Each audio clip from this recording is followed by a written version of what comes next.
Men Ahmed Behruz, Termiz tumanida Al-Hakimat Termiziy mahallasida yashayman.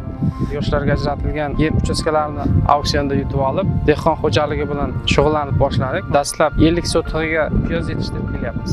Piyoz yetishtirishda uncha murakkab ish talab qilmaydi. Hosildorligi ancha yaxshiroq bo'lgan joyda yetishtirsangiz, qiyinchilik uncha bo'lmaydi. Yer shudgorlatilgandan keyin shu ammofoz dorisini dastlab sepib, yerni yumshatib olamiz. Undan keyin rivojlanish uchun karbamid yoki azot shunga o'xshash dorilar bilan shu ko'chatni yaxshi rivojlantirib olamiz. Turli xil zararkunanda hasharotlarga dorilar sepib turiladi.